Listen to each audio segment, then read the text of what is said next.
हल्द्वानी के बनभूलपुरा में रेलवे भूमि अतिक्रमण के मामले में सुप्रीम कोर्ट ने बड़ी राहत दी है।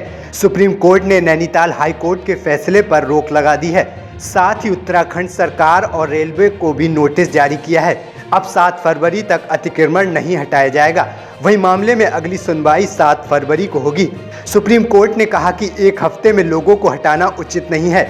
इस आदेश के बाद 4500 परिवारों के आशियानों को फिलहाल नहीं उजाड़ा जाएगा। सुप्रीम कोर्ट ने कहा कि 50,000 लोगों को हटाने के लिए केवल 1 सप्ताह का समय काफ़ी कम है।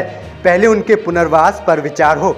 बता दें कि जस्टिस संजय किशन कौल और जस्टिस अभय एस ओंग की बेंच इस मामले की सुनवाई कर रही थी। इस दौरान याचिकाकर्ता के वकील ने दलील देते हुए कहा कि प्रभावित होने वाले लोगों का पक्ष पहले भी नहीं सुना गया था और फिर से वही हुआ। हमने राज्य सरकार से हस्तक्षेप की मांग की थी। सुप्रीम कोर्ट ने कहा कि यह ठीक है कि रेलवे वहां सुविधा का विकास करना चाहता है, लेकिन 50,000 लोगों को इस तरह 1 हफ्ते में नहीं हटाया जा सकता है। पहले उनके पुनर्वास पर विचार होना चाहिए। बहरहाल इस फैसले से लोगों में काफ़ी उत्साह है और हर तरफ एक जश्न का माहौल है। आपको बता दें, बनभूलपुरा अतिक्रमण मामले में अब तक तमाम लोगों ने अपना समर्थन दिया था। कांग्रेस, सपा, बसपा के तमाम बड़े नेताओं की नज़र इस पूरे मामले पर टिकी थी। वहीं CAA और NRC आंदोलन का बड़ा चेहरा रही सैयद उज़्मा परवीन भी मौके पर पहुंची और खुलकर अपनी भड़ास निकाली। इससे पूर्व अलीगढ़ मुस्लिम यूनिवर्सिटी के छात्रों ने भी इस आंदोलन को अपना समर्थन दिया था। बहरहाल शांतिपूर्वक इस आंदोलन के निपटने से पुलिस प्रशासन ने राहत की सांस ली है। वहीं अब सुप्रीम कोर्ट की अगली तारीख में राज्य सरकार और रेलवे क्या जवाब देती है, इस पर लोगों की निगाहें टिकी हैं। हुकूमत के तो पत्ता भी नहीं हिलता है। आप भी यहाँ पर आए तो हुकूमत ही कुछ कहीं ना कहीं हुकूमत साथ होती है ना। तो मैं अपनी हुकूमत से कहूँगी ना, सत्ताधारी पार्टियों से कहूँगी ना, मुझे कोई दुश्मनी नहीं है। हमारे समाज को उनसे कोई दुश्मनी नहीं है। हमारा समाज तो बहुत भोला भाला है, बहुत सीधा साधा है। उसे ऐसी जुल्म करना उसके ऊपर, कभी किसी नाम पर, कभी किसी नाम पर, कभी चाहे वो NRC का मुद्दा हो, आया हो, उठा हो, आगे बढ़ा हो, आज ये घर तोड़ने का मुद्दा हो। तो मुझे ये लगता है कि अगर आप किसी को बसा नहीं सकते तो आप किसी को उजाड़ो मत। मैडम, NRC को आप जोड़ नहीं रही हूँ। एक टारगेट, मुझे लगता है कि कहीं ना कहीं टारगेटेड होता है। लेकिन मैं गवर्नमेंट से भी यही कहूँगी, अपनी सरकार से भी यही कहूँगी कि आप जब अपनी स्पीच में मुझे, हम सारी औरतों को अपनी माएँ बहनें बताते हैं, तो आज आपकी माएँ बहनें, आज आपको पता है 4500 से 5000 घर है मुस्लिम्स के। आपको पता है ना, ये तो इन्फॉर्मेशन होगी ना। बिल्कुल बिल्कुल, मंदिर भी है मैडम, मंदिर है, 32 मंदिर है। हिंदू नहीं 3 मंदिर है और 12 मस्जिद है। तो ठीक है ना, बिल्कुल हम लोग इंसानियत की ना। जब हम लोग किसान आंदोलन में थे तो वहाँ पर भी तो कुछ ऐसा नहीं था, लेकिन वहाँ पर भी एक ये कहा गया टुकड़े टुकड़े गैंग, हर तरह से ठीक है, बिल्कुल बराबर है। लेकिन इल्जामात हमेशा से आए हैं ना। इल्जामात आप पर भी लगते हैं, गोदी मीडिया है, आप पर भी लगते हैं इल्जामात, हम पर भी लगते हैं। तो इल्जामात की तो बात ना करें, इल्जामात हर एक पर लगे, लेकिन यहाँ पर चंद मिनट लगे हैं ऑर्डर आदेश आने के। अगर अल्लाह ना करे, देखिए सुप्रीम कोर्ट के न्यायपालिका के फैसले का सम्मान करते हैं बेशक, और हमको उम्मीद है मेरी न्यायपालिका कभी भी गलत फैसला नहीं सुनाएगी। और मैं यहाँ से एक बात अपनी प्रधानमंत्री जी से, खास तौर से अपने प्रधानमंत्री जी से यही कहना चाहूँगी यहाँ से कि हम भी आपकी बेटियाँ हैं, आपकी बहनें हैं, आपकी माएँ यहाँ बैठी हैं। अभी कुछ दिन पहले आपकी माँ का देहांत हुआ था, आपके दिल पे कैसा गुजरा होगा।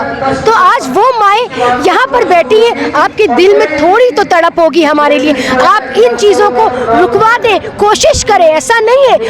आप भी करता धरता है, हमारे प्रधानमंत्री जी हैं, हिंदुस्तान की गवर्नमेंट है, कोई मामूली चीज नहीं है। अगर आप चाहेंगे तो हमारी जो लोग हैं, ये जो 5000 घर बसे हुए, वो टूटने से रुक जाएंगे। हमारी न्यायपालिका का भी सम्मान करते हैं हम, अपनी मौजूदा गवर्नमेंट का भी सम्मान करते हैं। हम लड़ने नहीं आए, हम झगड़ा करने नहीं आए, हम गुस्सा करने नहीं आए, हम तो आपसे इल्तिजा करने आए हैं, आपसे रिक्वेस्ट करना है। आपको पता है हम उस उम्मत की, उस आप सल्लम की उम्मत से है जिसने हमेशा तालीम दी अमन की, सुकून की, पैगाम का, सुकून का तालीम दी ना। तो हम सुकून वाले लोग हैं, हम झगड़े वाले लोग नहीं हैं। देखिए बहुत खुशी का माहौल है। अल्लाह का बड़ा शुक्र एहसान है कि हमारे हक में स्टे आया है और आगे को भी हमें पूरी कोर्ट से उम्मीद है और पूरी कोर्ट से उम्मीद है कि आप फैसला भी हमारे हक में आएगा, क्योंकि यहाँ पर हमारा पूरा मामला लीगल है, अनलीगल नहीं है। और मैं सुप्रीम कोर्ट के जो जजेस सर हैं उनकी तारीफ़ में एक जुमला कहना चाहता हूँ, खुद ही को कर बुलंदी इतना कि हर तकदीर से पहले खुदा बंदे से खुद पूछे बता तेरी रज़ा क्या है। हम सब लोग लीगल हैं यहाँ पर, और आगे को भी हमें अपने सारे लोगों से मुझे यही कहना है कि आगे की पैरवी हम बहुत मजबूत करें यहाँ पर। अच्छी बात है, सुप्रीम कोर्ट का फैसला अच्छा आया माशाल्लाह। उसमें जो है सुप्रीम कोर्ट को ये देखना चाहिए कि जो लाइन चलने वाली है जिस पर ट्रेन चलती है उससे जो है 40 फुट जो है इधर को नाप के जो भी बस्ती में मकान आए वो तोड़ दिए जाए 40 फुट, ठीक है।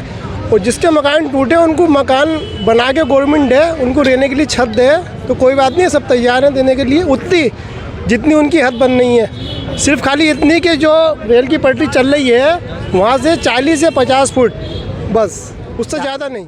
धन्यवाद देना चाहता हूँ कि उन लोगों ने सुनवाई करके सबके हक में फैसला करा, उसके लिए शुक्रगुजार हैं सब लोग मनूनपुरा के। दूसरी बात ये थी कि देखिए यहाँ दुआएं इतनी और इज्तिमे हो रहे थे और कितनी जनता 4500 घर तोड़ने थे, इसके लिए भी कुछ न कुछ इंतज़ाम करना चाहिए था ना, ठंडे में बच्चे कहाँ जाते। तो इसके लिए बहुत अच्छा फैसला आया है। अगली सुनवाई के लिए दस्तावेज दिखाए जाएंगे, जो सुनवाई होगी उसमें पेश करे जाएंगे। हो सकता है कि वो फैसले में हमारे पक्ष में आए। हमारी शुरू से ही सुप्रीम कोर्ट में आस्था रही है, हमें विश्वास था कि सुप्रीम कोर्ट का फैसला हमारे हक में आएगा, हमें स्टे मिलेगा।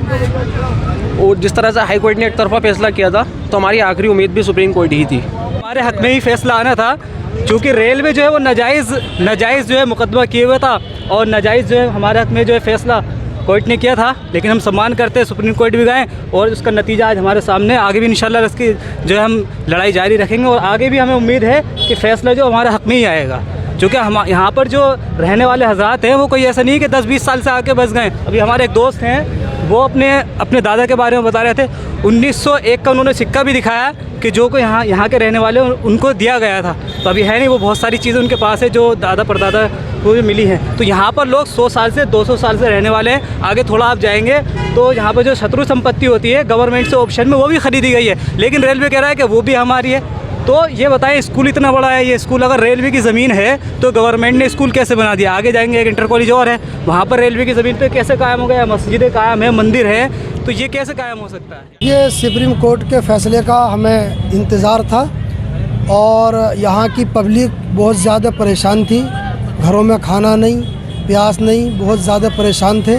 इस दिन का हमें शिद्दत से इंतज़ार था। सुप्रीम कोर्ट ने स्टे देकर हमें जो है एक सुकून दिलाया है और बहुत ज़्यादा हमें खुशी हासिल हुई है। और मैं तो यही कहूँगा कि जिनके दिलों घरों में खाना नहीं बन रहा था उनके यहाँ भी आज खाना बनेगा और वो खाना जो है खाएंगे और दुआएं करेंगे। और सुप्रीम कोर्ट का बहुत ज़्यादा हम शुक्रिया अदा करते हैं और आगे का भी हमें उम्मीद है कि फ़ैसला आएगा तो वो हमारे ही हक़ में। जो सुप्रीम कोर्ट का फैसला आया है, मैं सुप्रीम कोर्ट के फैसले का बहुत सम्मान करता हूं और वो फैसला गरीबों के हित में आया है। क्यों? सुप्रीम कोर्ट एक ऐसा दरवाज़ा है जहां से कोई निराश नहीं जाता।